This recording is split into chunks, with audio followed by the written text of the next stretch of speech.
एक ओंकार सतनाम करता पुरख निरभौ निर्वैर अकाल मूरत अजूनी सैभं गुर प्रसाद। तेरे कवन कवन गुण कह कहे गावा, तू साहिब गुणी निधाना। तुम्हारी महिमा वर्ण ना साको, तू ठाकुर ऊंच भगवाना। तुम्हारी महिमा वर्ण ना साको, तू ठाकुर ऊंच भगवाना। सतनाम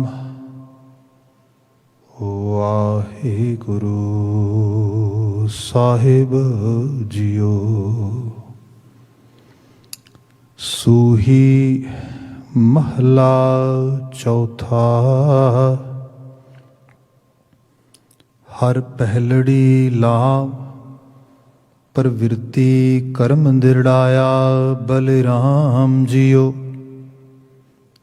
हर पहलड़ी लाभ प्रवृत्ति कर्म दृढ़ाया बलराम जियो। वाणी ब्रह्मा वेद धर्म दृढ़ो पाप तजाया बलराम जियो। धर्म दृढ़ो हर नाम धियावो, सिमृत नाम दृढ़ाया। सतगुर गुरपूरा आराधो, सब किलविख पाप गवाया। सहज आनंद होवा वड भागी, मन हर हर मीठा लाया। जन कहे नानक लाभ पहली, आरंभ काज रचाया। हर दूजड़ी लाभ सतगुर पुरख मिलाया बलराम जियो। निरभौ भय मन होए, हऊँ मैं मैल गवाया बलराम जियो। निर्मल पव पाया हर गुण गाया, हर वेखै राम हदूरे। हर आत्म राम पसारिया स्वामी, सर्ब रहा भरपूरे। अंतर बाहर हर प्रभ एको, मिल हर जन मंगल गाए। जन नानक दूजी लाम चलाई, अनहद शब्द बजाए। हर तीजड़ी लाव मन चाओ पहया, बैरागिया बलराम जियो। संत जना हर मेल हर पाया, वड भागिया बलराम जियो। निर्मल हर पाया हर गुण गाया, मुख बोली हर बाणी। संत जना वड भागी पाया, हर कथिय अकथ कहानी। हृदय हर हर हर तुनि उपजी, हर जपिय मस्तक भाग जियो। जन नानक बोले तीजी लावै, हरि उपजय मन बैराग जियो। हर चौथड़ी लाव मन सहज पहया, हर पाया बलराम जियो। गुरमुख मिलया सुभाए, हर मन तन मीठा लाया बलराम जियो। हर मीठा लाया मेरे प्रभ भाया, अन दिन हर लिव लाई। मन चिंदिया फल पाया स्वामी, हर नाम वजी वाधाई। हर प्रभ ठाकुर काज रचाया, ਤਨ ਹਿਰਦੈ ਨਾਮ ਵਿਗਾਸੀ, ਜਨ ਨਾਨਕ ਬੋਲੇ ਚੌਥੀ ਲਾਵੈ, ਹਰ ਪਾਇਆ ਪ੍ਰਭ ਅਵਿਨਾਸ਼ੀ। ਹਰ ਪ੍ਰਭ ਠਾਕੁਰ ਕਾਜ ਰਚਾਇਆ, ਤਨ ਹਿਰਦੈ ਨਾਮ ਵਿਗਾਸੀ, ਜਨ ਨਾਨਕ ਬੋਲੇ ਚੌਥੀ ਲਾਵੈ, ਹਰ ਪਾਇਆ ਪ੍ਰਭ ਅਵਿਨਾਸ਼ੀ। ਵਾਹਿਗੁਰੂ ਜੀ ਕਾ ਖਾਲਸਾ, ਵਾਹਿਗੁਰੂ ਜੀ ਕੀ ਫਤਿਹ। ਜੁਗੋ ਜੁਗ ਅਟਲ। ਧੰਨ ਧੰਨ ਗੁਰੂ ਗ੍ਰੰਥ ਸਾਹਿਬ ਜੀ। ਗੁਰੂ ਪਾਤਸ਼ਾਹ ਜੀ ਦੀ ਅਜ਼ੀਮ ਅਪਾਰ ਬਖਸ਼ਿਸ਼, ਸ਼ਾਮ ਸਮੇਂ ਸਤਸੰਗਤ ਦਾ ਸਮਾਂ ਅਸੀਂ ਮਾਣ ਪਾ ਰਹੇ ਹਾਂ। ਲੜੀਵਾਰ ਗੁਰਬਾਣੀ ਵਿਆਖਿਆਨ ਵਿੱਚ ਸੂਹੀ ਰਾਗ ਦੀ ਰਚਨਾ ਗੁਰੂ ਰਾਮਦਾਸ ਸਾਹਿਬ ਜੀ ਦੀ ਪਾਵਨ ਉਚਰਿਤ ਕੀਤੀ ਗਈ ਬਾਣੀ ਵਿਚਾਰ ਗੁਚਰੇ ਹੈ। ਛੰਦ ਸਰੂਪ ਰਚਨਾ ਹੈ। ਸਾਡੇ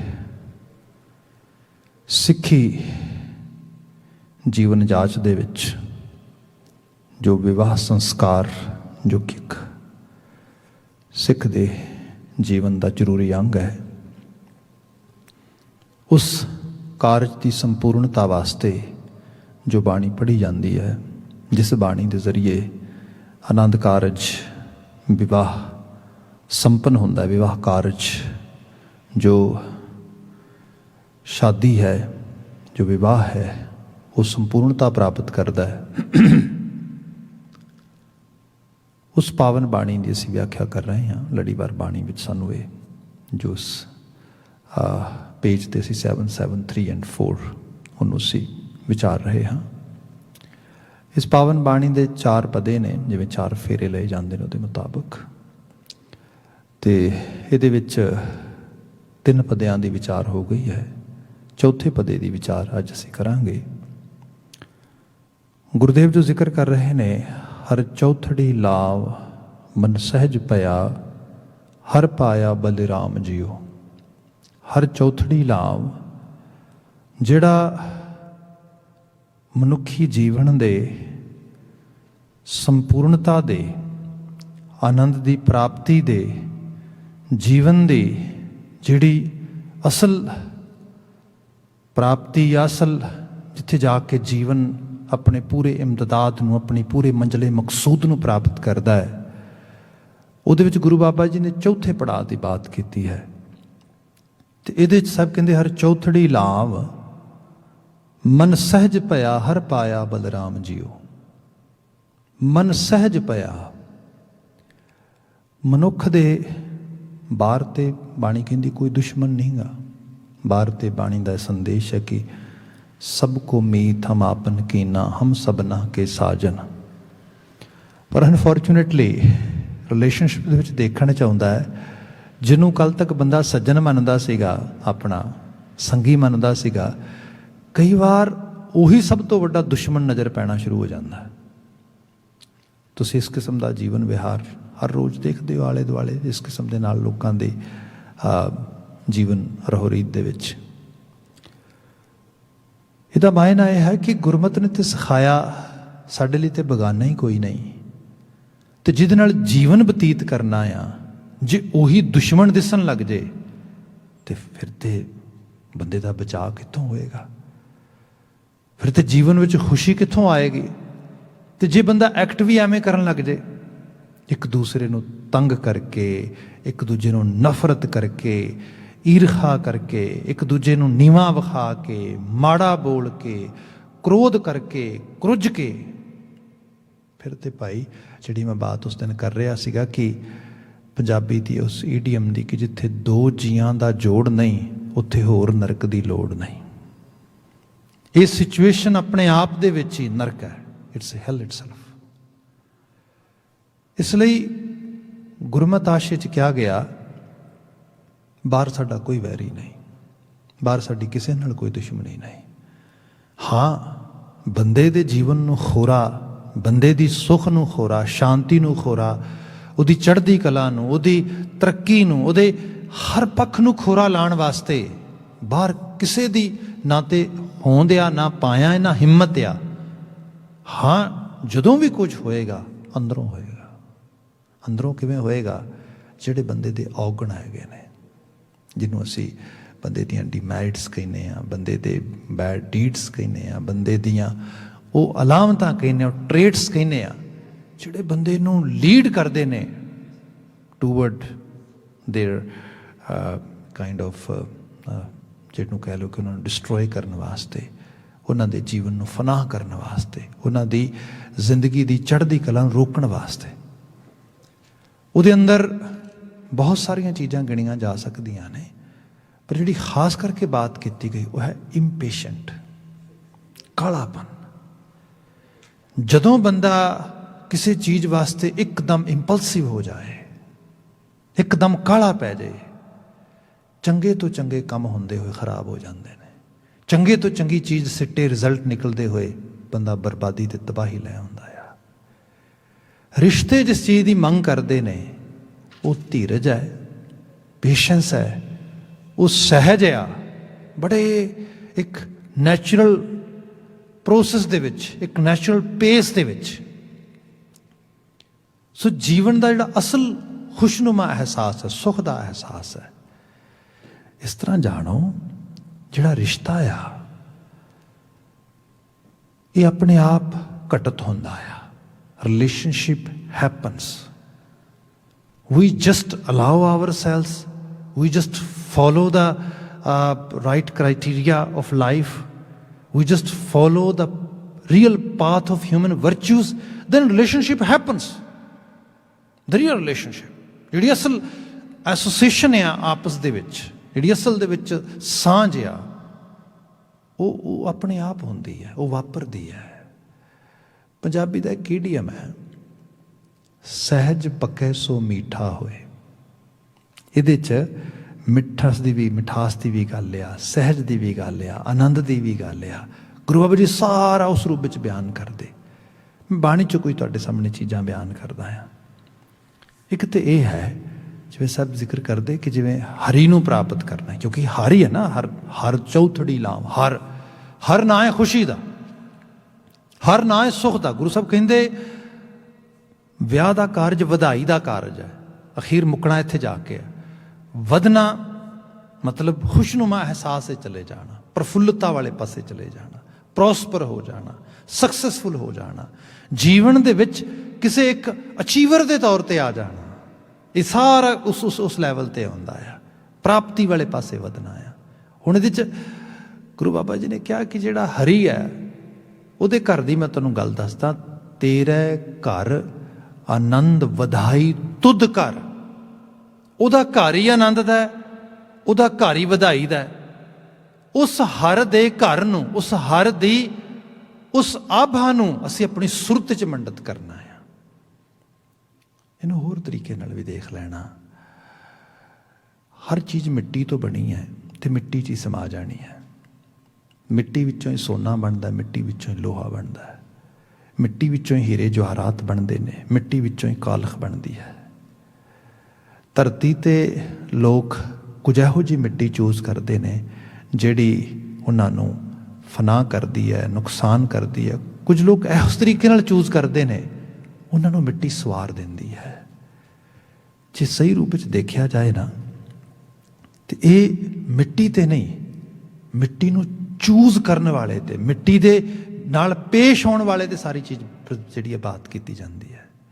ਇਹਦੇ ਬਾਬਤ ਇੱਕ ਬੜਾ ਕਮਾਲ ਦਾ ਬ੍ਰਿਤਾਂਤ ਹੈ ਲਿਟਰੇਚਰ ਦੇ ਵਿੱਚ। ਕਹਿੰਦੇ ਨੇ ਕਿ ਪਾਰਸ ਆ ਤੇ ਉਹ ਜਿਸ ਚੀਜ਼ ਨੂੰ ਛੂੰਹਦਾ ਆ ਉਹ ਸੋਨਾ ਹੋ ਜਾਂਦੀ ਹੈ। ਮਤਲਬ ਦੇਖਿਆ ਨਹੀਂ ਕਿਸੇ ਨੇ ਇਹੋ ਜਿਹਾ ਕੁਛ, but people have some sort of imagination, sort of thinking about it. They just present these things actually different literature. ਹੁਣ 'ਚ ਗੱਲ ਕੀਤੀ ਗਈ ਕਿ ਉਹ ਕਹਿੰਦੇ ਉਹ ਪਾਰਸ ਕਿਸੇ ਬਹੁਤ ਭਾਗਾਂ ਵਾਲੇ ਨੂੰ, ਕਿਸਮਤ ਵਾਲੇ ਨੂੰ ਪ੍ਰਾਪਤ ਹੁੰਦਾ ਆ। ਦਾਨਿਸ਼ਮੰਦਾਂ ਨੇ ਕਿਹਾ ਉਹ ਪਾਰਸ ਸਾਨੂੰ ਸਾਰਿਆਂ ਨੂੰ ਹੀ ਮਿਲਿਆ ਆ, ਪਰ ਕਈ ਵਾਰ ਇਹ ਹੁੰਦਾ ਹੈ ਕਿ ਸਾਨੂੰ ਉਸ ਪਾਰਸ ਦੀ ਸਮਝ ਹੀ ਨਹੀਂ ਹੁੰਦੀ। ਜਿਵੇਂ ਗੁਰੂ ਸਾਹਿਬ ਬਾਣੀ 'ਚ ਬਿਆਨ ਕਰਦੇ ਨਾ, ਨੌ ਨਿਧ ਅੰਮ੍ਰਿਤ ਪ੍ਰਭ ਕਾ ਨਾਮ, ਦੇਹੀ ਮੈਂ ਇਸਕਾ ਵਿਸ਼ਰਾਮ। ਜਿਹੜੀ ਨੌ ਨਿਧਾਂ ਦਾ ਨਾਮ ਰੂਪ ਆ ਉਹ ਸਾਡੀ ਦੇਹੀ ਵਿੱਚ ਹੀ ਹੈ। ਅਸੀਂ ਅੰਗ ਸੰਗ ਲੈ ਕੇ ਤੁਰੇ ਫਿਰਦੇ ਹਾਂ ਹਰ ਵਕਤ। ਜਿਸ ਦਿਨ ਮੈਂ ਬਾਤ ਕੀਤੀ ਸੀ, ਇੱਕ ਤਾਊਸੇ ਦੀ ਲਿਖੀ ਹੋਈ ਬਾਤ ਹੈ, ਵੈਸੇ ਲੋਕ ਕਈ ਤਰੀਕੇ ਨਾਲ ਕੋਟ ਕਰ ਦਿੰਦੇ ਉਸ ਨੂੰ, ਕਿ ਮੱਛੀਆਂ ਨੇ ਛੋਟੀਆਂ ਛੋਟੀਆਂ ਬੱਚੇ, ਮੱਛੀਆਂ ਦਾ ਪੂੰਗ ਕਹਿੰਦੇ ਜਿਹਨੂੰ ਪੰਜਾਬੀ ਦੇ ਵਿੱਚ, ਉਹ ਆਪਸ ਦੇ ਵਿੱਚ ਗੱਲਾਂ ਕਰ ਰਹੇ ਨੇ। ਤੇ ਗੱਲਾਂ ਕਰਦਿਆਂ ਇੱਕ ਦੂਜੇ ਨੂੰ ਪੁੱਛਦੇ ਤੇ ਕਹਿੰਦੇ ਕਿ ਇੱਕ ਓਸ਼ਨ ਹੈ ਬੜਾ ਵੱਡਾ, ਸਮੁੰਦਰ, ਤੇ ਇੱਕ ਬੱਚਾ ਕਹਿ ਰਿਹਾ ਕਿ ਮੇਰੀ ਜਿਹੜੀ ਦਿਲੀ ਇੱਛਾ ਹੈ ਉਹ ਇਹ ਹੈ ਕਿ ਮੈਂ ਉਸ ਸਮੁੰਦਰ ਨੂੰ ਵੇਖਾਂ, ਉਸ ਸਮੁੰਦਰ ਦੇ 'ਚ ਤਾਰੀਆਂ ਲਗਾਵਾਂ, ਉਹਨੂੰ ਮੈਂ ਇੰਜੋਏ ਕਰਾਂ। ਦੂਸਰਾ ਉਹਨੂੰ ਉਹਦੀ ਬਾਤ ਨੂੰ ਸੁਣ ਕੇ ਕਹਿੰਦਾ, wow, I also want to enjoy that ocean. ਚੌਥਾ ਵੀ ਤਿਆਰ ਹੋ ਜਾਂਦਾ ਹੈ, ਬਟ ਕਹਿੰਦੇ, how can we find that ocean, how can we go into that ocean? We don't know. So we have to find out the path, we have to find out the way, how we can enjoy that ocean which we are talking here. ਇੱਕ ਬੁੱਢੀ ਮੱਛੀ ਸਾਰੀ ਗੱਲ ਸੁਣਦੀ ਹੈ ਤੇ ਉਹਨਾਂ ਦੇ ਕੋਲ ਆਉਂਦੀ ਹੈ ਤੇ ਕਹਿੰਦੀ, ਬੱਚਿਓ ਤੁਸੀਂ ਕਿੰਨੇ ਨਾਈਵ ਹੋ, ਕਿੰਨੇ ਇਨੋਸੈਂਟ ਹੋ। ਉਹ ਕਹਿੰਦੇ, ਕੀ ਮਤਲਬ ਤੇਰਾ? ਕਹਿੰਦੇ, ਮਤਲਬ ਇਹ ਹੈ ਕਿ ਜਿਸ ਓਸ਼ਨ ਨੂੰ ਤੁਸੀਂ ਲੱਭ ਰਹੇ ਹੋ ਉਹਦੇ ਵਿੱਚ ਤੇ ਹੈਗੇ ਹੋ ਤੁਸੀਂ।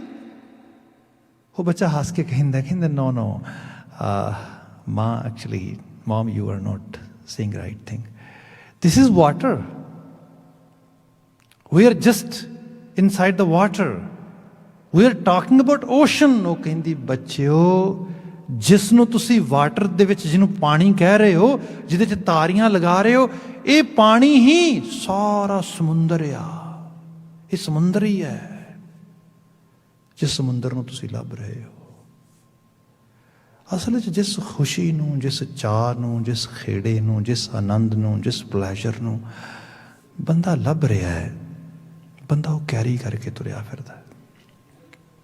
ਬੰਦੇ ਦੇ ਨਾਲ ਹੀ ਹੈ, ਬੰਦੇ ਦੇ ਵਿੱਚ ਹੀ ਹੈ।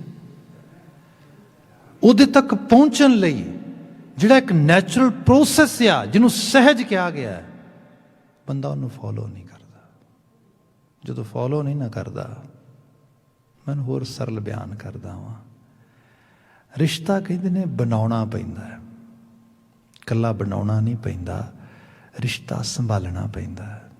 ਇਕੱਲਾ ਸੰਭਾਲਣਾ ਨਹੀਂ ਪੈਂਦਾ, ਰਿਸ਼ਤਾ ਮੰਨਣਾ ਪੈਂਦਾ ਹੈ, ਰਿਸ਼ਤਾ ਅਹਿਸਾਸਾਂ 'ਚ ਉਤਾਰਨਾ ਪੈਂਦਾ ਹੈ, ਰਿਸ਼ਤਾ ਜੀਣਾ ਪੈਂਦਾ ਹੈ। ਜਿਹੜੇ ਬੰਦੇ ਨੂੰ ਇਹ ਸਾਰੇ ਪ੍ਰੋਸੈਸ ਦਾ ਅਹਿਸਾਸ ਨਹੀਂ, ਪਤਾ ਨਹੀਂ, ਉਹ ਕਿਵੇਂ ਰਿਸ਼ਤੇ ਤੱਕ ਪਹੁੰਚੇਗਾ? ਇਸ ਲਈ ਇੱਕ ਦੂਜੇ ਨਾਲ ਨਰੜੀ ਹੋਈ ਦੁਨੀਆ, sorry to say I'm using this word, mean people are following sometime each other as a companion forcefully. Why? Due to some reasons. Number 1, ਬੰਦੇ ਕੋਲ ਕੋਈ ਚੋਇਸ ਨਹੀਂ ਹੈਗੀ। ਜਿੱਥੇ ਚੋਇਸ ਵੀ ਹੈਗੀ, ਇਹ ਬੰਦੇ ਨੂੰ ਲੱਗਦਾ ਹੈ ਇਹ ਚੋਇਸ ਪਤਾ ਨਹੀਂ ਠੀਕ ਹੋਏਗੀ ਨਹੀਂ ਹੋਏਗੀ, ਇਸ ਕਰਕੇ ਮੈਂ ਜੋ ਚੂਜ਼ ਕੀਤਾ ਇਹਦੇ ਨਾਲ ਹੀ ਚੱਲੀ ਜਾਵਾਂ। ਅਜੀਬ ਤਰ੍ਹਾਂ ਦੀ ਹਾਲਤ ਆ, ਬੰਦਾ ਮੋਢਿਆਂ ਤੇ ਭਾਰ ਢੋ ਰਿਹਾ। ਫਿਰ ਸਹਿਜ ਆਨੰਦ ਹੋਵਾ ਵੱਡ ਭਾਗੀ, ਮਨ ਹਰ ਹਰ ਮੀਠਾ ਲਾਇਆ।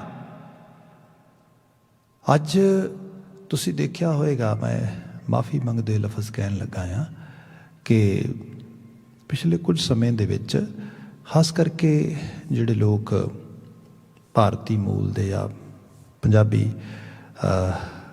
ਖਾਸ ਕਰਕੇ ਬੈਕਗਰਾਊਂਡ ਤੋਂ ਆ ਰਹੇ ਨੇ, ਨਾਰਥ ਅਮਰੀਕਾ 'ਚ ਜਾਂ ਇੰਡੀਆ ਦੇ ਸ਼ਹਿਰੀ ਤਬਕੇ ਦੇ 'ਚ ਮੈਂ ਦੇਖਿਆ ਕੁਝ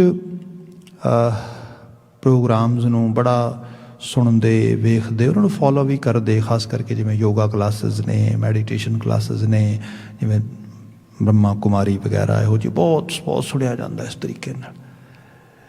ਇਹ ਕਈ ਵਾਰ ਉਹਨਾਂ ਨੂੰ ਵੀ ਲੱਗਦਾ ਕਿ ਸ਼ਾਇਦ ਸਾਡੀ ਬੜੀ ਅਸੀਂ ਬੜੇ ਪੋਪੂਲਰ ਹੋ ਰਹੇ ਹਾਂ, ਸਾਡੀ ਪੋਪੂਲੈਰਿਟੀ ਜਿਹੜਾ ਹੈਗਾ ਉਸ ਤਰੀਕੇ ਨਾਲ ਸਾਡੀ ਵੱਧ ਰਹੀ ਹੈਗੀ ਏ, ਸਾਨੂੰ ਉਹ ਸਭ ਚੀਜ਼ਾਂ ਹੋ ਰਹੀਆਂ ਨੇ।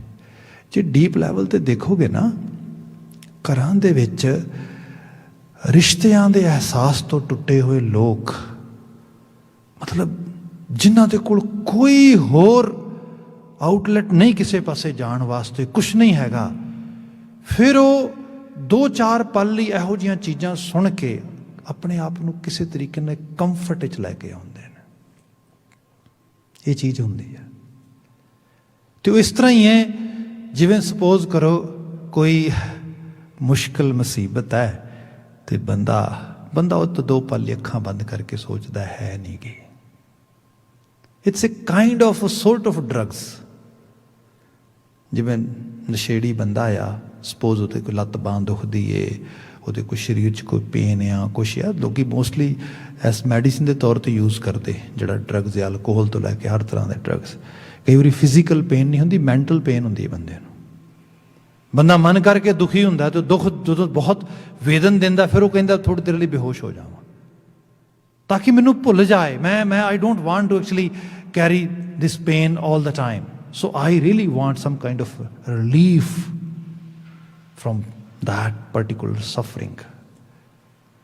ਇਹ ਚੀਜ਼ਾਂ ਹੋ ਰਹੀਆਂ। ਇਹਦੇ ਵਿੱਚ ਹਰ ਮਿੱਠਾ ਲਾਇਆ ਨਹੀਂ ਹੁੰਦਾ, ਨਹੀਂ ਤੇ ਬੰਦਾ ਤੇ ਮੈਡੀਟੇਸ਼ਨ 'ਚ ਇੱਕ ਵਾਰੀ ਉਤਰ ਜਾਏ। ਪਾਠ ਤੇ ਅਸੀਂ ਕਿੰਨੀ ਵਾਰੀ ਪੜ੍ਹਿਆ ਹੈ, ਇਹੋ ਜਿਹੇ ਪਤੇ ਅਸੀਂ ਪੜ੍ਹਦੇ ਹਾਂ ਕਿ ਸਭ ਕੋ ਕਾਲ ਸਭਨ ਕੋ ਕਰਤਾ, ਰੋਗ ਸੋਗ ਦੋਖਨ ਕੋ ਹਰਤਾ। ਸਾਰਿਆਂ ਦੇ ਵਿੱਚ ਕਾਲ ਵੀ ਹੈ ਤੇ ਕਰਤਾ ਵੀ ਹੈ। ਨਾ ਕਾਲ ਬਾਹਰੋਂ ਆਉਣਾ ਹੈ, ਨਾ ਕਰਤਾ ਬਾਹਰੋਂ ਆਉਣਾ ਹੈ, ਦੋਨੋਂ ਸਾਡੇ ਕੋਲ ਹੀ ਨੇ। ਮਾਰਨ ਵਾਲਾ ਵੀ ਤੇ ਜਵਾਲਣ ਵਾਲਾ ਵੀ, ਜੀਵਨ ਦਹਿੰਦ ਵੀ ਤੇ ਜੀਵਨ ਖਤਮ ਕਰਨ ਵਾਲਾ ਵੀ, ਸੁੱਖ ਸਿਰਜਣ ਵਾਲਾ ਤੇ ਸੁੱਖ ਨੂੰ ਸਾੜਨ ਵਾਲਾ ਵੀ। We are all caring all the time. ਸਭ ਕੋ ਕਾਲ ਸਭਨ ਕੋ ਕਰਤਾ, ਰੋਗ ਸੋਗ ਦੋਖਨ ਕੋ ਹਰਤਾ। ਰੋਗ ਵੀ, ਸੋਗ ਵੀ, ਦੋਖਨ ਵੀ ਉਹਦੇ ਹਰਨ ਦੀ ਸ਼ਕਤੀ ਵਿੱਚ ਟਾਕਿੰਗ ਐਜ਼ ਏ ਪਾਰਸ। ਬਾਹਰੋਂ ਨਹੀਂ ਕਿਤੋਂ ਆਉਣਾ, ਕਿਸੇ ਨੇ ਕੋਈ ਪਾਰਸ ਬਖਸ਼ ਦੇਣਾ ਹੈ, ਕਿਸੇ ਨੇ ਕੋਈ ਪਾਰਸ ਖਰੀਦ ਲਿਆਉਣਾ ਹੈ, ਨਾ ਨਾ ਨਾ। ਸਭ ਕੋ ਕਾਲ ਸਭਨ ਕੋ ਕਰਤਾ, ਰੋਗ ਸੋਗ ਦੋਖਨ ਕੋ ਹਰਤਾ। Baba ji, I accept it. We have it. We are carrying it. But Baba ji, how come we are not able to see, witness, enjoy or use it? Please help us. Can you walk through us? How can we get it? How can we actually make some kind of sense that yes, we have it? पूरा पदा पढ़ो। क्या सबको काल सबन को करता, रोग सोग दोखन को हरता। एक चित जे एक छिन ध्यायो, काल फास के बीच ना आयो। फास काल दी फाही, गल कुटना फाही ये होंदी है। बड़ा ਜਦੋਂ ਬੰਦੇ ਦਾ ਗਲ ਕੁੱਟਿਆ ਜਾਂਦਾ, ਸੋਫੋਕੇਸ਼ਨ, ਘੁੱਟਣ ਹੋਣੀ, ਸਾਹ ਨਾ ਆਉਣਾ। ਜਿਹੜਾ ਮੈਡੀਟੇਸ਼ਨ ਬਰੀਥਿੰਗ ਦੇ ਉੱਤੇ ਇਤਨਾ ਲੋਕੀ ਤਰਜੀਹ ਦਿੰਦੇ ਸਾਰਾ ਕੁਛ ਇਸ ਰੂਪ ਦੇ ਵਿੱਚ, ਹਕੀਕਤ ਇਹ ਹੈ ਲੋਕੀ ਭੁੱਲ ਗਏ ਨੇ ਸਾਹ ਕਿਵੇਂ ਲੈਣਾ ਹੈ। ਲੋਕੀ ਸਾਹ ਕਿੱਦਾਂ ਲੈਂਦੇ, ਬੜਾ ਸ਼ੈਲੋ ਜਿਹਾ ਹੌਲੀ ਹੌਲੀ ਸਾਹ ਲੈਂਦੇ। ਹਾਲਾਂਕਿ ਸਾਹ ਤੇ ਬੜਾ ਗਹਿਰਾ ਤੇ ਬੜਾ ਬਿਲਕੁਲ ਨੈਚੁਰਲ ਵੇ ਨਾਲ ਲੈਣਾ ਚਾਹੀਦਾ, ਲੰਮਾ ਸਾਹ। ਸਾਹ ਚੜ੍ਹਨ ਦਾ ਮਤਲਬ ਕੀ ਹੁੰਦਾ, ਜਦੋਂ ਸਾਹ ਟੁੱਟਦਾ ਬੰਦੇ ਦਾ। ਬੰਦਾ ਕਾਲਾ ਸਾਹ ਕਿਉਂ ਲੈ ਰਿਹਾ ਹੈ? ਕਿਉਂਕਿ ਉਹਨੂੰ ਡਰ ਲੱਗ ਰਿਹਾ ਹੈ, ਉਹਨੂੰ ਸੋਫੋਕੇਸ਼ਨ ਹੋ ਰਹੀ। ਤੇ ਡਰ ਇੰਨਾ ਕੁ ਲੱਗਦਾ, ਉਹਨੇ ਮਹਿਸੂਸ ਹੋਣਾ ਮੈਨੂੰ ਸਾਹ ਪਤਾ ਨਹੀਂ ਆਉਣਾ ਕਿ ਨਹੀਂ ਆਉਣਾ। ਰਿਸ਼ਤਿਆਂ 'ਚ ਫਸੇ ਹੋਏ ਲੋਕ ਸੋਫੋਕੇਸ਼ਨ ਮਹਿਸੂਸ ਕਰਦੇ, ਸਾਹ ਨਹੀਂ। ਕਿਉਂਕਿ ਇੱਕ ਪਲ ਵੀ ਮਨ ਨੂੰ ਚੈਨ ਨਹੀਂ, ਸੁੱਖ ਨਹੀਂ, ਅਹਿਸਾਸ ਨਹੀਂ, ਇਤਬਾਰ ਨਹੀਂ। ਉਹ ਜਿਹੜੀ ਅੰਦਰ ਦੀ ਖਲੂਸੀਅਤ ਮੁਹੱਬਤ ਸੀਗੀ ਉਹ ਨਹੀਂ। ਹੁਣ ਕੀਤਾ ਕੀ ਜਾਏ? ਕੀਤਾ ਇਹ ਜਾਏ, ਦੁੱਖ ਦੇ ਸਾਰੇ ਰੂਪ ਨੂੰ ਬੰਦਾ ਪੰਡ ਸਿਰ ਤੇ ਚੱਕ ਕੇ ਤੁਰਿਆ ਬੈਠਾ। ਜਿੱਥੇ ਏਕ ਚਿੱਤ ਜੇ ਇੱਕ ਛਿਨ ਧਿਆਇਓ, ਹਰੀ ਤੇ ਭਰੋਸਾ। ਦਾਤੇ ਨੇ ਕੋਈ ਰਿਸ਼ਤਾ ਬਖਸ਼ਿਆ, ਕਿਸੇ ਵੱਡੇ ਕਾਰਜ ਲਈ ਬਖਸ਼ਿਆ ਹੋਣਾ, ਉਹਦਾ ਗਿਫਟ ਸਮਝ ਕੇ ਨਿਭਾਉਣਾ ਹੈ। ਜਿੱਥੇ ਅਸੂਲਾਂ ਤੇ ਪਹਿਰੇਦਾਰੀ ਹੈ, ਸੌਰੀ ਟੂ ਸੇ, ਕਈ ਵਾਰ ਐਡਾ ਪਾਕ ਸਾਫ ਰਿਸ਼ਤਾ ਵਿਆਹ ਸਾਡੇ ਤੇ ਅਨਫੋਰਚੂਨੇਟਲੀ ਇੱਕ ਬਿਜ਼ਨਸ ਮਾਡਲ ਦੀ ਤਰ੍ਹਾਂ ਚੱਲਿਆ ਆਇਆ ਪਿਛਲੇ ਲੰਬੇ ਸਮੇਂ ਤੋਂ। ਕੁਝ ਹਿਡਨ ਜਿਹੜੇ ਇੰਟਰਸਟ ਨੇ ਉਹਨਾਂ ਨੂੰ ਫੁੱਲਫਿਲ ਕਰਨ ਵਾਸਤੇ ਲਾਲਚ ਹੈ, ਸਵਾਰਥ ਹੈ, ਉਹਦੀ ਫੁੱਲਫਿਲਮੈਂਟ ਰਿਸ਼ਤੇ ਦੀ ਆੜ ਵਿੱਚ ਹੋ ਰਹੀ ਹੈ। ਉਹ ਕੋਈ ਪੈਸੇ ਦਾ ਲਾਲਚ ਹੋ ਸਕਦਾ ਹੈ, ਕੋਈ ਦਾਜ ਦਹੇਜ ਦਾ ਲਾਲਚ ਹੋ ਸਕਦਾ ਹੈ। ਇਹਨਾਂ ਮੁਲਕਾਂ ਦੇ ਵਿੱਚ ਪੇਪਰ ਵਰਕ, ਹੋਰ ਇਹੋ ਜਿਹੀਆਂ ਚੀਜ਼ਾਂ, ਦੇਰ ਸੋ ਮੈਨੀ ਥਿੰਗਸ। ਸੋ ਇਸ ਸਾਰੇ ਦੇ ਵਿੱਚ ਜਿਹੜਾ ਹਰਦੀ ਪਾਉਣ ਵਾਲੀ ਬਾਤ, ਉਹ ਕਿੱਥੇ ਰਹਿ ਗਈ? ਰਿਸ਼ਤੇ ਦੀ ਬੁਨਿਆਦ ਹੀ ਖਤਮ ਹੋ ਗਈ। ਸੋ ਜਦੋਂ ਬੰਦਾ ਇਹੋ ਜਿਹੇ ਰਿਸ਼ਤੇ ਦੇ ਵਿੱਚ ਹੈ ਜਿੱਥੇ ਹਰ ਯਾਦ ਆਉਂਦਾ ਆ, ਤੇ ਹਰ ਨੂੰ ਪ੍ਰਾਪਤ ਕਰਨ ਵਾਸਤੇ ਇਹ ਰਿਸ਼ਤਾ ਆ, ਇਤਨਾ ਜ਼ਿਆਦਾ ਵਿਸ਼ਵਾਸ ਆ ਜਾਣਾ, ਇਤਨਾ ਜ਼ਿਆਦਾ ਇੱਕ ਦੂਜੇ ਦੇ ਪ੍ਰਤੀ ਜਿਹੜਾ ਆ ਪਕਿਆਈ ਤੇ ਪਾਕੀਜ਼ਗੀ ਹੋ ਜਾਣੀ ਕਿ ਬੰਦਾ ਬਿਲਕੁਲ ਉਹਦਾ ਪੂਰੇ ਦਾ ਪੂਰਾ ਗ੍ਰਸਤ ਆਨੰਦ ਵਿੱਚ ਕਨਵਰਟ ਹੋ ਜਾਏ। ਤੇ ਇਹ ਬੰਦਗੀ ਤੇ ਜ਼ਿੰਦਗੀ, ਇਹ ਦੋਨੋਂ ਇੱਕ ਦੂਜੇ ਨਾਲ ਬਹੁਤ ਨੇੜਲੇ ਤੌਰ ਤੇ ਜੁੜ ਜਾਂਦੀਆਂ। ਜਿਹਨੂੰ ਭਾਈ ਸਾਹਿਬ, ਭਾਈ ਨੰਦ ਲਾਲ ਜੀ ਜਿਸ ਤਰ੍ਹਾਂ ਬਿਆਨ ਕਰਦੇ, ਉਹ ਕਹਿੰਦੇ ਕਿ ਬੰਦਾ ਪੈਦਾ ਸ਼ੁੱਧ ਬਰ ਆਏ ਬੰਦਗੀ, ਖੁਸ਼ ਅਲਾਮਤ ਹੈ ਜ਼ਿੰਦਗੀ। ਜਿਹੜੀ ਬੰਦੇ ਦੀ ਜ਼ਿੰਦਗੀ ਹੈ, ਇਹ ਬਿਲਕੁਲ ਬੰਦਗੀ ਦੇ ਉਸ ਦਸਤੂਰ ਦੇ ਵਿੱਚ ਵੱਜਦੀ ਹੈ। ਜ਼ਿੰਦਗੀ ਜਿਉਣਾ ਹੀ ਬੰਦਗੀ ਇਬਾਦਤ ਬਣ ਗਈ। ਇੱਕ ਦੂਜੇ ਦਾ ਸਾਥ ਨਿਭਾਉਣਾ, ਇੱਕ ਦੂਜੇ ਦਾ ਮਦਦ ਕਰਨੀ, ਇੱਕ ਦੂਜੇ ਲਈ ਆਪਣੇ ਸਵਾਰਥਾਂ ਨੂੰ, ਇਹਨਾਂ ਚੀਜ਼ਾਂ ਨੂੰ ਪਿੱਛੇ ਰੱਖ ਦੇਣਾ, ਤੇ ਫਿਰ ਇਹ ਹੈ ਕਾਲਾਪਨ ਨਹੀਂ। ਤੁਸੀਂ ਦੇਖੋਗੇ, ਜਿਵੇਂ ਆਪਾਂ ਕਿਰਸਾਨੀ ਦੀ ਬਾਤ ਵੀ ਕਰਦੇ ਹਾਂ, ਵੈਸੇ ਆਉਂਦੇ ਕੱਲ ਦੁਪਹਿਰੇ ਸਵੇਰ ਦੇ ਸਮੇਂ ਅਰਾਊਂਡ 8:30 ਅਸੀਂ ਇੱਥੇ ਅਰਦਾਸ ਕਰਨੀ ਹੈ, ਜਿਹੜੀ ਵਰਲਡ ਵਾਈਡ ਇੱਕ ਗਰੁੱਪ ਬਣਾਇਆ ਹੈ ਕੁਝ ਨੌਜਵਾਨ ਬੱਚਿਆਂ ਨੇ, ਉਹਨਾਂ ਕਿਰਸਾਨਾਂ ਤੇ ਉਹਨਾਂ ਦੇ ਪਰਿਵਾਰਾਂ ਦੀ ਚੜ੍ਹਦੀ ਕਲਾ ਵਾਸਤੇ, ਤਾਂ ਕਿ ਸੁੱਖ ਸਾਂਦ ਦੇ ਨਾਲ ਉਹਨਾਂ ਦਾ ਜਿਹੜਾ ਸੰਕਲਪ ਆ ਪੂਰਾ ਹੋ ਸਕੇ ਉਸ ਰੂਪ ਦੇ ਵਿੱਚ। ਤੇ ਉਹਦੇ 'ਚ ਵੀ ਜਿਹੜੀ ਬਾਤ ਆਉਂਦੀ ਹੈ, ਗੁਰੂ ਸਾਹਿਬ ਜਦੋਂ ਬਿਆਨ ਕਰਦੇ ਕਿ ਕਿਰਸਾਨੀ ਕਿਰਸਾਨ ਕਰੈ ਲੋਚੈ ਜਿਉ ਲਾਏ, ਹਲ ਜੋਤੈ ਉਦਮ ਕਰੈ ਮੇਰਾ ਪੁੱਤ ਧੀ ਖਾਏ, ਤਿਉ ਹਰ ਜਨ ਹਰ ਹਰ ਕਰੈ ਹਰ ਅੰਤ ਛਡਾਏ। ਮਤਲਬ ਉਹ ਕਾਰਜ ਵੀ ਹਰ ਦਾ ਕਰਨ ਵਾਲਾ ਹੀ ਹੈ, ਬੰਦਗੀ ਦੀ ਤਰ੍ਹਾਂ ਹੀ ਹੈ। ਮਿਸਾਲ ਰੂਪ 'ਚ ਇਹ ਬਾਤ ਕੀਤੀ ਕਿ ਉਹਦੇ ਵਿੱਚ ਜਿੱਥੇ ਜ਼ਿੰਦਗੀ ਜਿਉਣੀ ਬੰਦਗੀ ਇਬਾਦਤ ਹੋ ਜਾਏ ਬੰਦੇ ਵਾਸਤੇ। ਇਹਨੂੰ ਮੈਂ ਸਰਲ ਕਰ ਦੇਣਾ ਫਿਲਾਸਫੀਕਲ ਸਾਈਡ ਤੋਂ ਥੋੜ੍ਹਾ ਇਸ ਪਾਸੇ ਨੂੰ ਲਿਆ ਕੇ। ਉਹਦੇ 'ਚ ਇਹ ਹੈਗਾ ਕਿ ਰਿਸ਼ਤੇ ਨੇ ਇਹਦੇ ਅੰਦਰ ਨਿਰਵਾਹਤਾ, ਜਿਵੇਂ ਬੰਦਾ ਫਸਲ ਪਾਲਦਾ ਆ, ਪ੍ਰਸਾਨ ਫਸਲ ਪਾਲਦਾ ਨਾ, ਤੇ ਉਹਦੇ 'ਚ ਅਨਾਜ ਕਿਤੋਂ ਲੱਭਦਾ ਨਹੀਂ, ਬੜਾ ਕੀਮਤੀ ਹੈ, ਉਹ ਅਨਾਜ ਲੈ ਕੇ ਮਿੱਟੀ 'ਚ ਖੰਡਾ ਦਿੰਦਾ। ਕੋਈ ਵੇਖਣ ਵਾਲਾ ਕਹੇਗਾ ਕੈਸਾ ਪਾਗਲ ਆ, ਇੰਨਾ ਕੀਮਤੀ ਅਨਾਜ ਮਿੱਟੀ 'ਚ ਮਿਲਾ ਦਿੱਤਾ। ਉਹ ਕਹਿੰਦੇ ਨੇ ਮਿੱਟੀ 'ਚ ਨਹੀਂ ਮਿਲਾਇਆ, ਅਸਲ 'ਚ ਅਨਾਜ ਉੱਗੇਗਾ। ਇਮੋਸ਼ਨਸ ਦੀ ਇਨਵੈਸਟਮੈਂਟ, ਸਮੇਂ ਦੀ ਇਨਵੈਸਟਮੈਂਟ, ਐਨਰਜੀ ਦੀ ਇਨਵੈਸਟਮੈਂਟ, ਇਹ ਸਾਰੀਆਂ ਚੀਜ਼ਾਂ ਰਿਸ਼ਤੇ ਵੀ ਐਵੇਂ ਅਸਲ 'ਚ ਪਲਦੇ। ਫਿਰ ਇਕੱਲਾ ਉਹ ਮਿੱਟੀ 'ਚ ਖਿਲਾਰ ਨਹੀਂ ਦਿੰਦਾ, ਉਸ ਤਰੀਕੇ ਨਾਲ ਛੋਟੇ ਛੋਟੇ ਬੂਟੇ ਪੈਦਾ ਹੁੰਦੇ, ਉਹਨਾਂ ਨੂੰ ਵੱਖਰੇ ਵੱਖਰੇ ਢੰਗ ਦੇ ਨਾਲ ਪਾਣੀ ਸਿੰਚਦਾ ਉਹਨਾਂ ਦੇ ਵਿੱਚ, ਫਿਰ ਉਹਨਾਂ ਦੀ ਗੋਡੀ ਕਰਦਾ, ਮਿੱਟੀ ਹਟਾਉਂਦਾ, ਮਿੱਟੀ ਲਾਉਂਦਾ ਉਹਨਾਂ ਦੇ ਨਾਲ, ਹੌਲੀ ਹੌਲੀ ਕਰਕੇ। ਫਲ ਦੀ ਇੱਛਾ ਹੈ, ਪਰ ਵਿਸ਼ਵਾਸ ਇੱਕ ਦਿਨ ਮਿਲੇਗਾ। ਕਰਦਿਆਂ ਕਰਦਿਆਂ ਕਰਦਿਆਂ ਕਰਦਿਆਂ ਉਮਰਾਂ ਲੰਘ ਜਾਂਦੀਆਂ ਕਈ ਵਾਰੀ, ਫਿਰ ਜਾ ਕੇ ਉਹ ਉਸ ਤਰੀਕੇ ਨਾਲ ਪਲਦਾ, ਬੂਟੇ ਪਲਦੇ, ਫਿਰ ਇੱਕ ਨਿਹਾਰਦੇ, ਫਿਰ ਬਾਲੀਆਂ ਪੈਂਦੀਆਂ, ਫਿਰ ਉਸ ਰੂਪ ਵਿੱਚ ਬਾਤ ਹੁੰਦੀ। ਜਿਹੜਾ ਬੰਦਗੀ ਦਾ ਪੱਖ ਆ, ਇਸੇ ਤਰੀਕੇ ਨਾਲ ਹੀ ਹੈ। ਜਿਹਨੂੰ ਗੁਰੂ ਸਾਹਿਬ ਨੇ ਕਿਹਾ ਸੀਗਾ, ਹਰ ਕਾ ਬਿਲੋਵਣਾ ਬਿਲੋਵੋ ਮੇਰੇ ਭਾਈ, ਸਹਿਜ ਬਿਲੋਵੋ ਜੈਸੇ ਤਤ ਨਾ ਜਾਏ। ਕਾਲੇ ਨਾ ਪੈ ਜਾ ਜੇ, ਇੰਪੇਸ਼ੈਂਟ ਨਾ ਹੋ ਜਾਏ ਜੇ। ਜੇ ਕਿਸਾਨ ਕਾਹਲਾ ਪੈ ਜੇ, ਜੇ ਬਾਗਵਾਨ ਕਾਹਲਾ ਪੈ ਜੇ, ਹੋਏਗਾ ਕੀ? ਜਿਸ ਫਲ ਨੂੰ, ਜਿਸ ਰਸ ਨੂੰ, ਜਿਸ ਅਖੀਰਲੇ ਸਿੱਟੇ ਨੂੰ ਪ੍ਰਾਪਤ ਕਰਨਾ ਆ, ਉਹ ਕਰ ਨਹੀਂ ਸਕੇਗਾ। ਇੱਥੇ ਅਹਿਸਾਸ ਕਰਾਇਆ ਗਿਆ, ਉਹ ਬੰਦੇ ਇਹ ਸਹਿਜ ਦਾ ਰਾਹ ਆ, ਤੇ ਸਹਿਜ ਇਸ ਸੁਭਾਅ ਦੇ ਵਿੱਚ ਹੌਲੀ ਹੌਲੀ ਆਵੇਗਾ, ਕਾਲੇਪਨ ਨਾਲ ਨਹੀਂ। ਬਾਬਾ ਕਬੀਰ ਜੀ ਨੇ ਇੱਕ ਜਗ੍ਹਾ ਜ਼ਿਕਰ ਕੀਤਾ, ਆਪ ਜੀ ਨੇ ਕਈ ਵਾਰੀ ਸ਼ਾਇਦ ਪਦਾ ਪੜ੍ਹਿਆ ਹੋਏਗਾ, ਕਹਿੰਦੇ ਕਿ ਅਬ ਮੋਹੇ ਰਾਮ ਆਪਣਾ ਕਰ ਜਾਣਿਆ, ਸਹਿਜ ਸੁਭਾਏ ਮੇਰਾ ਮਨ ਮਾਨਿਆ। ਅਬ ਮੋਹੇ ਰਾਮ ਆਪਣਾ ਕਰ ਜਾਣਿਆ, ਇੱਕ ਸਾਹਮਣੇ ਇੰਡੀਵਿਜੂਅਲ ਦਿਸ ਰਿਹਾ, ਉਹਨੂੰ ਆਪਣਾ ਜਾਣ ਲਿਆ। ਜਦੋਂ ਆਪਣਾ ਇੱਕ ਵਾਰੀ ਜਾਣ ਲਿਆ ਤੇ ਫਿਰ ਉਹਦੇ ਨਾਲ ਮਨ ਪੂਰੀ ਤਰ੍ਹਾਂ ਮੰਨ ਗਿਆ, ਐਸਾ ਮੰਨ ਗਿਆ ਸਹਿਜ ਸੁਭਾਏ। ਨੈਚੁਰਲੀ ਇੱਕ ਅੰਦਰੋਂ ਆਵਾਜ਼ ਆਉਂਦੀ ਹੈ, ਇਹਦੇ ਬਿਨਾਂ ਮੇਰੀ ਜ਼ਿੰਦਗੀ ਅਧੂਰੀ ਹੈ। ਨੈਚੁਰਲ ਇੱਕ ਆਵਾਜ਼ ਆਉਂਦੀ, ਮੈਂ ਇਹਦੇ ਬਿਨਾਂ ਕੁਛ ਵੀ ਨਹੀਂ। ਉਹਨੂੰ ਵੀ ਅਹਿਸਾਸ ਹੁੰਦਾ ਅਸੀਂ ਇੱਕ ਦੂਜੇ ਦੇ ਪੂਰਕ ਹਾਂ।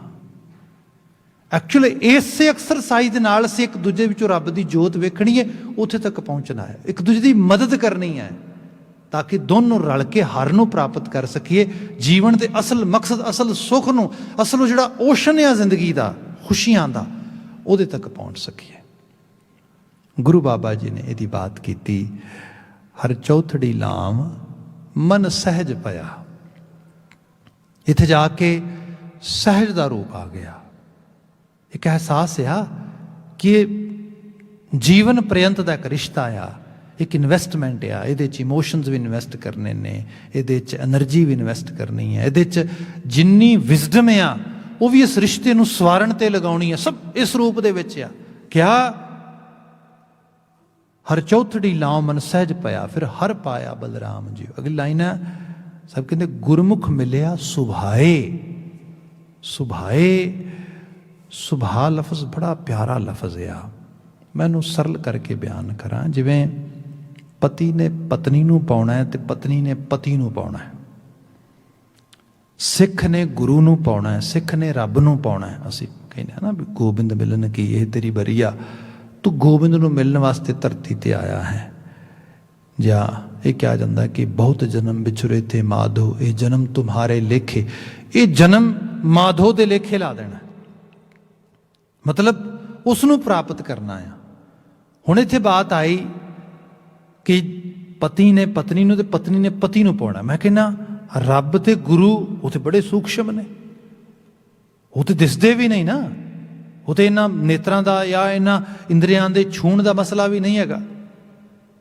ਉਹਦੇ ਤੱਕ ਕਿਵੇਂ ਰਸਾਈ ਕਰਾਂਗੇ ਜੇ ਅਸੀਂ ਦੋ ਇੰਡੀਵਿਜੂਅਲਸ ਇੱਕ ਦੂਜੇ ਨੂੰ ਨਹੀਂ ਪਾ ਸਕਦੇ। ਹੁਣ ਉਹਦੀ ਬਾਤ ਆਈ ਕਿਵੇਂ ਪਾਉਣਾ ਆ। ਐਕਚੁਅਲ ਲੈਵਲ ਤੇ ਪਤੀ ਪਤਨੀ ਨੇ ਇੱਕ ਦੂਜੇ ਨੂੰ ਪਾਉਣ ਦਾ ਮਤਲਬ ਕੀ ਹੈ? ਇੱਕ ਦੂਜੇ ਦੇ ਸੁਭਾਅ ਨੂੰ ਪਾਉਣਾ ਆ। ਤੇ ਸੁਭਾਅ ਦਾ ਮਤਲਬ ਇਹ ਨਹੀਂ ਹੁੰਦਾ ਕਿ ਤੁਸੀਂ ਇੱਕ ਦੂਜੇ ਵਰਗੇ ਸੁਭਾਅ ਬਣਾ ਕੇ ਤੇ ਇੱਕ ਦੂਸਰੇ ਵਰਗੇ ਬਣ ਜਾਣਾ ਹੈ ਨਾ। ਸੁਭਾਅ ਦਾ ਮਤਲਬ ਆ ਇੱਕ ਦੂਜੇ ਨੂੰ ਅੰਡਰਸਟੈਂਡ ਕਰ ਲੈਣਾ। ਜਿਹੜੀ ਮਿਸਅੰਡਰਸਟੈਂਡਿੰਗ ਆ ਇਹੀ ਰਿਸ਼ਤੇ ਨੂੰ ਖਰਾਬ ਕਰਦੀ ਸਾਰੇ ਨੂੰ। ਇੱਕ ਨੇ ਕਿਹਾ, ਦੂਸਰੇ ਨੇ ਉਹਦੇ ਮਾਇਨੇ ਕੱਢੇ, ਉਹ ਮਾਇਨੇ ਕੱਢ ਕੇ ਉਹਨਾਂ ਨੂੰ ਪ੍ਰੋਸੈਸ ਕਰਨ ਲੱਗ ਗਿਆ, ਉਹਨਾਂ ਨੂੰ ਮੈਨੀਫੈਸਟ ਕਰਨ ਲੱਗ ਗਿਆ, ਉਹਨਾਂ ਨੂੰ ਫੋਲੋ ਕਰਨ ਲੱਗ ਗਿਆ। ਪਹਿਲੇ ਨੂੰ ਅਹਿਸਾਸ ਹੋਇਆ ਇਹ ਕਿਵੇਂ ਤੂੰ ਨਿਰਣਾ ਲੈ ਲਿਆ। ਉਹਨੇ ਕਿਹਾ ਤੂੰ ਕਿਹਾ ਸੀਗਾ। ਮੈਂ ਇਹਨੂੰ ਬਹੁਤ ਸਿੰਪਲ ਐਗਜ਼ਾਮਪਲ ਕਰਦਾ। ਇੱਕ ਬੜਾ ਕਮਾਲ ਦਾ ਕੇਸ ਆਇਆ ਸੀਗਾ ਸਾਡੇ ਸ਼ਹਿਰ ਚੰਡੀਗੜ੍ਹ ਦੇ 'ਚ ਇੱਕ ਵਾਰੀ ਕਿ ਦੋ ਮਿਲਟਰੀ ਬੈਕਗਰਾਊਂਡ ਤੋਂ ਫੈਮਿਲੀ ਸੀਗੀਆਂ ਤੇ ਉਹਨਾਂ ਦੇ ਦੋ ਬੱਚਿਆਂ ਦੀ ਮੈਰਿਜ ਹੋ ਗਈ ਤੇ ਆਪ ਨੂੰ ਸ਼ਾਇਦ ਉੱਥੋਂ ਦੇ ਇਨਵਾਇਰਮੈਂਟ ਬਾਰੇ ਪਤਾ ਹੋਏਗਾ ਥੋੜ੍ਹਾ ਬਹੁਤਾ ਕਿ ਉਹਦੇ ਵਿੱਚ ਬਾਹਰੋਂ ਲਾਂਡਰੀ ਕਰਨ ਵਾਸਤੇ ਧੋਬੀ ਆਉਂਦੇ, ਕੱਪੜੇ ਲੈ ਜਾਂਦੇ ਮੈਲੇ, ਉਹ ਸਾਫ਼ ਕਰਕੇ ਲਾਂਡਰੀ ਕਰਕੇ ਤੇ ਉਹਨਾਂ ਨੂੰ ਬਿਲਕੁਲ ਪ੍ਰੈਸ ਵਗੈਰਾ ਕਰਕੇ ਆਇਰਨ ਵਗੈਰਾ ਕਰਕੇ ਤੇ ਉਹ ਫੜਾ ਜਾਂਦੇ। ਇਹਦੇ 'ਚ ਕੀ ਹੋਇਆ ਕਿ ਉਹ ਧੋਬੀ ਆਇਆ, ਉਹ ਲਾਂਡਰੀ ਮੈਨ ਆਇਆ ਤੇ ਉਹਨੇ ਆ ਕੇ ਕੱਪੜੇ ਜਿਹੜੇ ਨੇ ਉਹ ਰੱਖੇ ਨੇ ਤੇ ਉੱਥੇ ਹਸਬੈਂਡ ਵਾਈਫ ਦੋਵੇਂ ਨਵੇਂ ਹੀ ਵਿਆਹ ਹੋਇਆ, ਦੋਨੋਂ ਬੈਠੇ ਨੇ। ਸਮਝੋ ਸਪੋਜ਼ ਇਸ ਤਰ੍ਹਾਂ ਕਹ ਲਓ ਕਿ ਡਰਾਇੰਗ ਰੂਮ ਦੇ ਵਿੱਚ ਉਹਨੇ ਰੱਖੇ ਕੱਪੜੇ ਲਿਆ ਕੇ ਤੇ ਉਹਨੇ ਕਿਹਾ ਜੀ ਇੰਨੇ ਪੈਸੇ ਬਣਦੇ ਨੇ। ਜਦੋਂ ਇੰਨੇ ਪੈਸੇ ਉਹਨੇ ਕਿਹਾ ਵੀ ਜੋ ਉਹਦਾ ਰੋਜ਼ਾਨਾ ਬਣਦਾ ਸੀਗਾ, ਜੋ ਉਹਦੀ ਲੇਬਰ ਦਾ ਪ੍ਰਾਈਸ ਸੀਗਾ, ਤੇ ਉਹ ਹਸਬੈਂਡ ਜਿਹੜਾ ਹੈ ਉਹ ਕਹਿੰਦਾ ਕਿ ठीक है, देना, ये लफ्ज़ गए उसने। एक केस बहुत बड़ा क्लासिकल एग्जाम्पल बनया मुड़ के दो इंडिविजुअल सैपरेट होने वास्ते। वो कहता देना, ये लफ्ज़ गए उसने, तो पत्नी खड़ी हुई, उन्हें कपड़े चक्के अंदर लै गई। थोड़ी देर बाद बाहर आई, कुछ उन्हें चेंज पैसे हत्थ च फड़े ने, तो वो अपने हसबैंड को पुछदी है कि वो धोबी किधर गया, लॉन्ड्री मैन किधर गया है। वो कहती कि वो तो चला गया। कहती उन्हें पैसे नहीं सी लैके जाने। वो कहते लै पैसे तो मैं देते उन्होंने। वो कहती हद हो गई, तुसी पैसे देते, तुसी फिर मैनू क्यों क्या? कहते मैं तेनू की क्या, मैं तो क्या सी देना? वो कहते नहीं नहीं, तुसी क्या सी मैनू दे ना, भी अंदरों जो है मनी लिया के इस नू तू ओदी जिहड़ी बनदी मेहनत आ वो इनू दे उस रूप दे विच। सिर्फ दो ही वर्ड ने, उन्हें होर तरीके नाल प्रोसैस कीते ने, उन्हें होर तरीके नाल प्रोसैस कीते ने। वो कह रहा है देना, मैं क्या सी मैं देना वा, मैं देन लगा आ। वो कहती नहीं नहीं, तुसी क्या सी दे ना, भी लिया के दे ना उन्होंने पैसे। मिसअंडरस्टैंडिंग रिश्ते ते ये लफ्जां दे भाव नहीं, ये सुभाਅ नूं ना समझन करके। ते सुभाਅ ये ते उमरां तो बनते ने, जीवन दीयां शुरुआतां तो पहलां साडी झोली विच पै जांदे ने। तुसीं देखोगे बच्चे दा असीं कई वारी कह दिंदे अपना बच्चे दा सुभाਅ है इहदा जी, ये इस तरीके नाल रोंदा आ, इस तरीके नाल हसदा आ, इस तरीके नाल बिहेवियर जिहड़े ने। जे इहदी अंडरस्टैंडिंग नहीं होएगी भाई फिर तो किसी भी गल का मुफाद बन जाएगा, किसी भी गल का झगड़ा बन जाएगा, चंगी भली गल का। तो मोस्टली घरां दे विच खुशियां ते झगड़े छोटियां छोटियां गल्लां तो ही हुंदे ने। मतलब एक छोटी जी गल किसी ने कही, दूसरे ने उसनूं अंडरस्टैंड किया उस रूप दे जिवें पहला कह रहा हैगा आ, बात खुशनुमा एहसास से चली गई। जे किते थोड़ी जी मिसइंटरप्रिटेशन हो गई, उसकी मिसअंडरस्टैंडिंग हो गई, सारी कहानी बिगड़ गई। पर होएगी चीज़ उदों जदों तुसीं सहजे रूप दे विच एक दूसरे नूं समां दिओगे, टाइम दिओगे, एक दूजे दे प्रति बड़े खुले रूप दे विच। मतलब ये है कि सिर्फ इत्थे जिहड़ी स्नेह दी गलवकड़ी है वो बहरूनी नहीं गई, मजाजी जिहड़ी मुहब्बत दा रंग आ ये हकीकी विचों निकले, हकीकत दे बहुत नेड़े हो जाए बंदा। तो हकीकत की है? करतार अकाल पुरख वाहिगुरू, जिहदी बात बाबा कबीर दे बचनां च मैं कह रहा सीगा कि अब मोहे राम अपना कर जानिया। जो अपना जान लिया किसी नूं, तो जो अपना ही जान लिया, हुण शरीर अपना है ना, इनू जानिया अपना। सो सपोज करो आ हथ किते मिसटेक दे नाल किते अपने शरीर ते लग जाए इस तरीके दे नाल, या सज्जे खब्बे हो जाए, तो बंदा राइट में समझदा भी मिसटेक हुई, इस तरीके नाल होया, इस रूप विच होया। ये थोड़ा कि इस हथ नूं बंदा फड़ के, तो कई बार इहो जिहा पागलपन लोग करते वेखे होणगे तुसीं, वो फ्लोर ते मारन लग जाते, कुट्टन लग जाते। भाई गल ये है, ये अपना आ, जिहड़ा अपना आ उहनूं ते संभालना हुंदा। बल्कि जे किते बाय मिसटेक किते किते किसी रूप दे विच किते इनू नुकसान भी हो जाए, किसी रूप दे कुछ हो जाए, फिर भी बंदा उन्होंने संभाल, दूजा सारा शरीर सपोर्ट करता उसनूं। सिर्फ बहरूनी तौर पर कोई अंग ही नहीं, बल्कि शरीर का जिहड़ा इंटरनल सिस्टम आ, दूजे अंगां सारिਆਂ ਵਿੱਚੋਂ जे किते सट लग जाए, खून कढ़ के ਉਹਦੇ ਤੇ ਡੋਲਦਾ ਲਿਆ ਕੇ ਵਾਰ-ਵਾਰ, ਜਿਹੜੇ खास करके ਰੈੱਡ ਬਲੱਡ ਸੈਲਸ ਹੁੰਦੇ ਨੇ ਵਾਰ-ਵਾਰ ਆ ਕੇ ਡਿੱਗਦੇ ਨੇ, ਕਾਹਦੇ ਲਈ? ਤਾਂ ਕਿ ਉਸ ਵੂੰਡ ਨੂੰ ਇਹਨੂੰ ਹੀਲ ਕਰਨਾ ਆ। ਜਦੋਂ ਇਹੋ ਜਿਹੀ ਆਪਣਤ ਇੱਕ ਦੂਸਰੇ ਦੇ ਪ੍ਰਤੀ ਜਾਣ ਲਈ ਜਾਏ, ਫਿਰ ਤੇ ਮਨ ਮੰਨ ਜਾਏਗਾ, ਫਿਰ ਤੇ ਗੱਲ ਵੀ ਮੰਨੀ ਜਾਏਗੀ ਇੱਕ ਦੂਜੇ ਦੀ, ਫਿਰ ਤੇ ਇੱਕ ਦੂਜੇ ਦੇ ਨਾਲ ਮਨ ਦੀ ਸਾਂਝ ਹੋ ਜਾਏਗੀ। ਇਸ ਨੂੰ ਇਸ ਤਰ੍ਹਾਂ ਕਿਹਾ ਜਾਂਦਾ, ਦਾਨਿਸ਼ਮੰਦਾਂ ਨੇ ਕਿਹਾ, ਕਹਿੰਦੇ ਤਨ ਦੇ ਪ੍ਰਤੀ ਕਸ਼ਿਸ਼ ਕਾਮ ਪੈਦਾ ਕਰਦਾ ਹੈ, ਵਾਸ਼ਨਾ ਪੈਦਾ ਕਰਦਾ ਹੈ। ਆਤਮਾ ਦੀ ਪਰਮ ਆਤਮਾ ਦੇ ਪ੍ਰਤੀ ਕਸ਼ਿਸ਼ ਰਾਮ ਪੈਦਾ ਕਰਦਾ ਹੈ। ਰੱਬ ਦੇ ਰਸ ਨੂੰ ਰਾਮ ਰਸ ਪਾਇਓ ਰੇ, ਉਹ ਵਾਲੀ ਆ ਬਾਤ ਬਣਦੀ ਹੈ। ਮਨ ਦੇ ਪ੍ਰਤੀ ਕਸ਼ਿਸ਼ ਜਿਹੜੀ ਹੈ ਇਹ ਪ੍ਰੇਮ ਪੈਦਾ ਕਰਦੀ ਹੈ। ਜਿਹੜੀ ਮਨ ਦਾ ਲੈਵਲ ਆ, ਜਦੋਂ ਜਿਤਨਾ ਉਸ ਲੈਵਲ ਤੇ ਆ ਜਾਏਗਾ, ਇੱਕ ਦੂਜੇ ਨੂੰ ਮਨ ਕਰਕੇ ਸੁਭਾਵਿਕ ਰੂਪ ਦੇ ਵਿੱਚ ਇੱਕ ਦੂਜੇ ਨੂੰ ਅੰਡਰਸਟੈਂਡ ਕਰਨਾ। ਜੇ ਸੁਭਾਅ ਕਰਕੇ ਇੱਕ ਦੂਜੇ ਨੂੰ ਨਹੀਂ ਪ੍ਰਾਪਤ ਕਰ ਸਕਦੇ, ਫਿਰ ਭਈ ਰੱਬ ਨੂੰ ਤੇ ਗੁਰੂ ਨੂੰ ਕਿਵੇਂ ਪ੍ਰਾਪਤ ਕਰੋਗੇ। ਗੁਰਮਤਿ ਆਸ਼ੇ ਨੇ ਨਾ ਜਿਹੜਾ ਵਿਵਾਹੁਤਾ ਜੀਵਨ ਆ, ਇਸ ਨੂੰ ਇੱਕ ਲੈਬ ਦੀ ਤਰ੍ਹਾਂ ਲਿਆ ਆ। ਮਤਲਬ ਇਹ ਧਰਤੀ ਦੇ ਉੱਤੇ ਇੱਕ ਰੱਬ ਨੂੰ ਪ੍ਰਾਪਤ ਕਰਨ ਦੀ ਲੈਬ ਆ। ਜਿਵੇਂ ਗੁਰੂ ਸਾਹਿਬ ਨੇ ਬਾਣੀ 'ਚ ਲਿਖਿਆ, ਇਸ ਯੁਗ ਮੈਂ ਪੁਰਖ ਏਕ ਹੈ, ਹੁਰ ਸਗਲੀ ਨਾਰ ਸਬਾਈ। ਅਸੀਂ ਦੂਸਰੀ ਲਾਈਨ ਪੜ੍ਹਾ, ਹਰ ਦੂਜੜੀ ਲਾਉ ਸਤਿਗੁਰ ਪੁਰਖ ਮਿਲਾਇਆ ਬਲਰਾਮ ਜੀਓ। ਪੁਰਖ ਕੌਣ ਹੈ?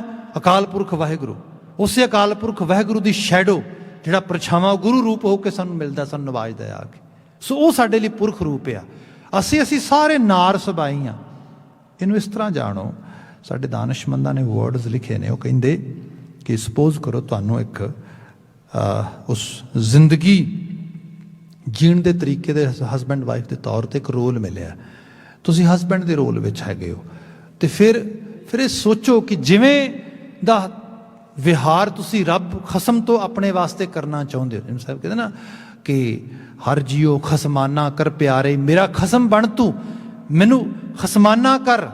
ਜਿਵੇਂ ਤੁਸੀਂ ਚਾਹੁੰਦੇ ਹੋ ਮੇਰਾ ਹਰੀ ਹਸਬੈਂਡ, ਮੇਰਾ ਹਰੀ ਖਸਮ ਜਿਹੜਾ ਆ ਉਹ ਇਸ ਰੂਪ ਵਿੱਚ ਮੇਰੇ ਨਾਲ ਵਿਹਾਰ ਕਰੇ। ਤੈਨੂੰ ਮੌਕਾ ਬਣਿਆ ਆ, ਤੂੰ ਉਹੋ ਜਿਹਾ ਖਸਮ ਬਣ ਕੇ ਆਪਣੇ ਘਰ ਦੇ ਵਿੱਚ ਵਰਤ। ਪਤਨੀ ਲਈ ਤਾਂ ਕਹਿੰਦੇ ਨੇ ਹੋਰ ਵੀ ਐਡਵਾਂਟੇਜ ਹੈ। ਉਹਦੇ ਲਈ ਤੇ ਪਤਨੀ ਦਾ ਰੋਲ ਮਿਲ ਗਿਆ। ਉਹ ਤੇ ਆਪਣੇ ਆਪ ਨੂੰ ਜਿਵੇਂ ਉਸ ਪਤੀ ਅਕਾਲ ਪੁਰਖ ਵਾਹਿਗੁਰੂ ਦੇ ਦਰ ਤੇ ਉਹ ਲੈ ਕੇ ਜਾਣਾ ਆ, ਉਵੇਂ ਇਸ ਜੀਵਨ ਲੈਬ ਦੇ ਵਿੱਚ ਜੀਏ। ਕਿਆ ਦੋ ਸਖੀਆਂ ਰਲ ਕੇ ਹਰ ਨੂੰ ਪ੍ਰਾਪਤ ਕਰ ਸਕਦੀਆਂ ਨੇ। ਇੱਥੇ ਹੈ ਇੱਕ ਦੂਸਰੇ ਨੂੰ ਇਸ ਰੂਪ ਦੇ ਵਿੱਚ ਅੰਡਰਸਟੈਂਡ ਕਰਨਾ, ਇੱਕ ਦੂਜੇ ਨੂੰ ਇਸ ਰੂਪ ਵਿੱਚ ਸਮਾਂ ਦੇਣਾ। ਇੱਥੇ ਸਾਹਿਬ ਨੇ ਕਿਹਾ, ਗੁਰਮੁਖ ਮਿਲਿਆ ਸੁਭਾਏ, ਹਰ ਮਨ ਤਨ ਮੀਠਾ ਲਾਇਆ ਬਲਰਾਮ ਜੀਓ। ਮਨ ਤਨ ਮੀਠਾ ਲਾਇਆ। ਕਹਿੰਦੇ ਨੇ ਮਨ ਦੀ ਜਿਹੜੀ ਪਰਛਾਈ ਆ ਉਹ ਤਨ ਤੇ ਪੈਂਦੀ ਹੈ, ਤਨ ਦਾ ਅਸਰਾਰ ਮਨ ਤੇ ਪੈਂਦਾ ਆ।